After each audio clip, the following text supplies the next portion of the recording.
अपनी रोजी रोटी से महरूम हो जाता है अपने गुनाह की वजह से। इसलिए गुनाहों से अपने दामन को बचा के चलिए मेरे साथी।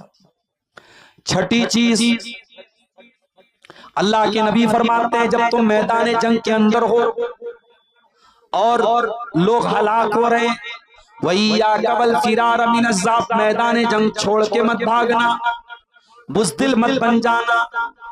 ओ मुसलमानों, इस्लाम बुज़दिलों का दीन नहीं है, इस्लाम बहादुरों का दीन है, इस्लाम हिम्मत वालों का दीन है।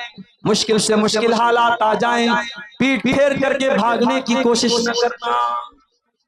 मैं जानता हूं मुल्क के हालात कैसे चल रहे हैं, बड़ी तेजी से ये खबरें भी आजकल आ रही हैं, मुसलमान लड़कियां मुर्तद हो रही हैं, मुसलमान लड़के मुर्तद हो रहे हैं। ये वाकयात क्यों हो रहे हैं? क्योंकि हमने अपनी बच्चियों को बताया ही नहीं कि ईमान को बचाना कितना अहम काम है। हमने कभी सुमैया की सीरत अपनी बच्चियों को नहीं बताई, हमने कभी खदीजा की जिंदगी बच्चियों को नहीं बताई, हमने कभी अम्मा आयशा की जिंदगी के बारे में नहीं बताया।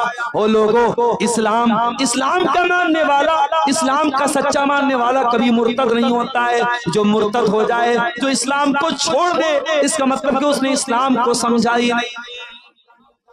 इस्लाम तो वो दीन है, अकबर इलाहाबादी ने कहा था, इस्लाम की फितरत में कुदरत ने लचक दी है, उतना ही उभरेगा जितना के दबाओगे। आज कितना प्रोपेगेंडा हो रहा है मीडिया में इस्लाम के खिलाफ, लेकिन इससे इस्लाम खत्म नहीं हो जाएगा मेरे प्यारे साथियों। फूकों से ये चिराग बुझाया न जाएगा। ये दीन अल्लाह का है, ये अल्लाह का नूर है और अल्लाह अपने नूर की हिफाजत करेगा। मेरे प्यारे साथियों, अल्लाह के नबी कह रहे हैं जंग के मैदान से पीठ फेर करके मत भागो। सातवीं चीज, वइज़ा असाबन्ना समूतानुन व अंत फीहिम फस्बुत।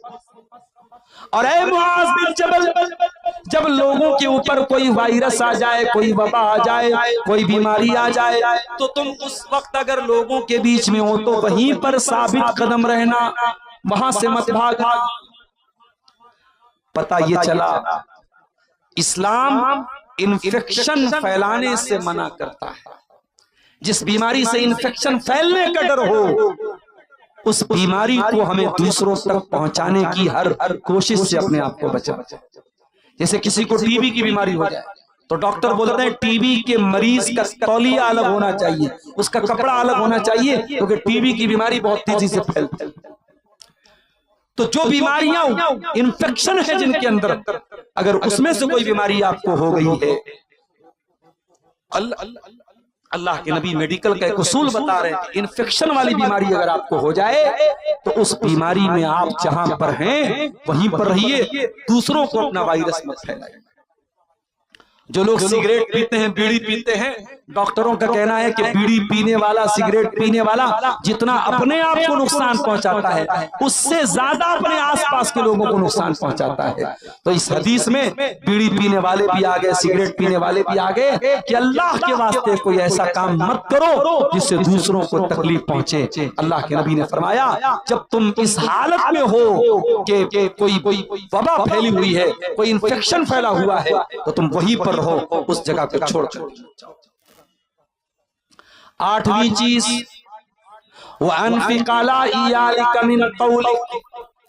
और ऐ मुआज़ बिन जबल, तू अपने घर वालों के ऊपर अपनी इस्तिताअत के मुताबिक खर्च किया कर। इस्लाम अगर फजूल खर्ची से मना करता है तो इस्लाम कंजूसी से भी मना करता है। आपको अल्लाह ताला ने अगर नवाजा है, अपनी बीवी को अच्छा कपड़ा भी पहनाओ, अपनी बीवी को अच्छा खाना भी खिलाओ, अपने बच्चों को अच्छा खाना भी खिलाओ। मेरे प्यारे साथियों, चमड़ी चली जाए दमड़ी न जाए, वो मिजाज अगर किसी का है तो कान खोल के सुन ले, ये मिजाज इस्लाम का नहीं है। इस्लाम अगर फजूल खर्ची के खिलाफ है तो इस्लाम कंजूसी के भी खिलाफ है। अल्लाह के नबी तो यहाँ तक फरमाते हैं कि अगर आप अपनी बीवी को खाना खिलाते हैं उस पर भी आपको सवाब मिलेगा। अगर अल्लाह को राजी करने के लिए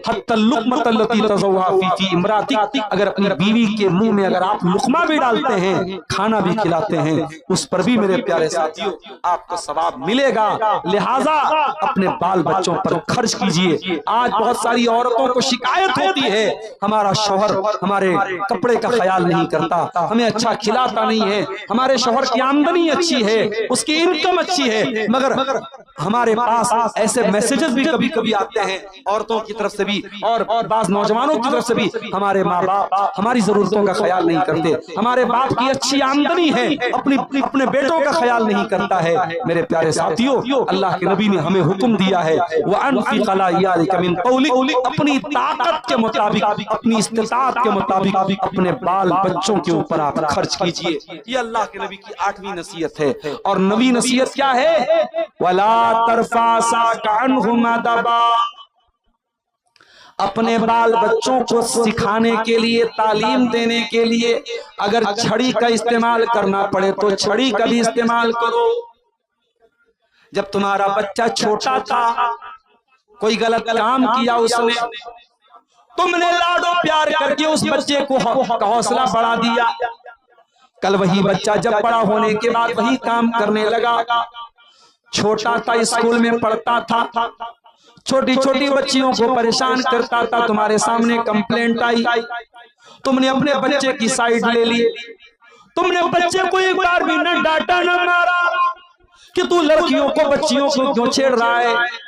तुमने छोटे बच्चे को अगर बचपन में सिखाया होता कि दूसरों की बच्चियों को और दूसरों की बेटियों को सताया न कर, तो जवान होने के बाद ये अयान जैसे लड़कों की मिसाल हमारे सामने।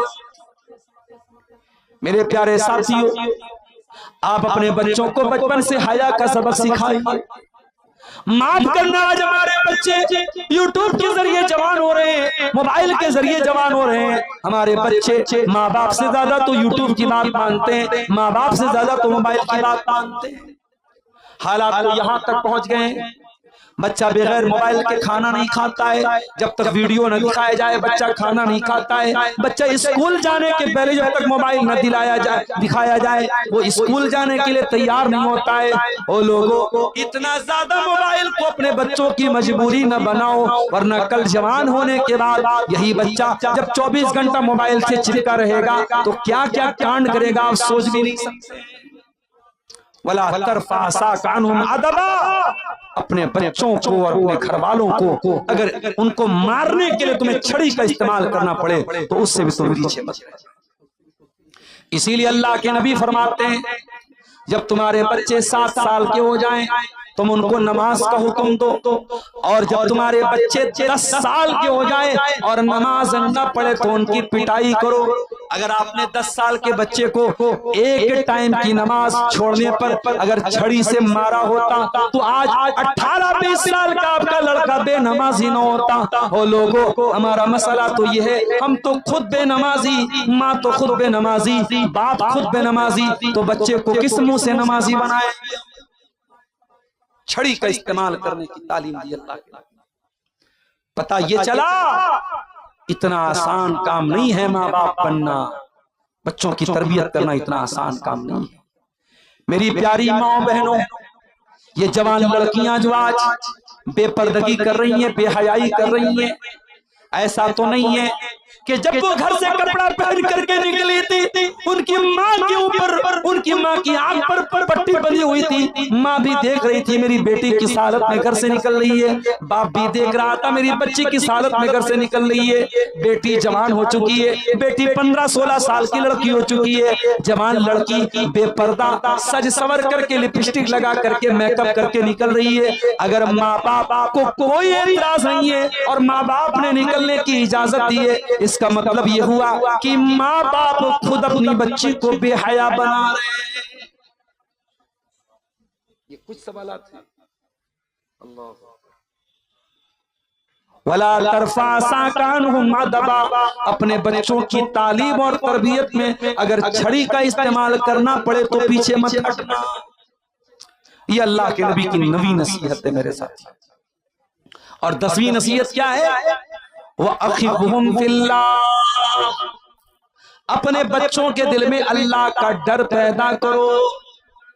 हो लोगों, आज मीडिया वाले लाख जहर फैला रहे अयान के खिलाफ और अयान के जरिए पूरी मुस्लिम कम्युनिटी के खिलाफ जहर फैला रहे हैं। लेकिन हमें भी तो ये सोचना पड़ेगा कि काश हमने अपने बच्चों की तालीम और तरबियत पर तवज्जो दी होती, हमने उनके दिल में अल्लाह का डर पैदा किया होता, हमने बताया होता कि दूसरों की बहन बेटियों की इज्जत के साथ खेल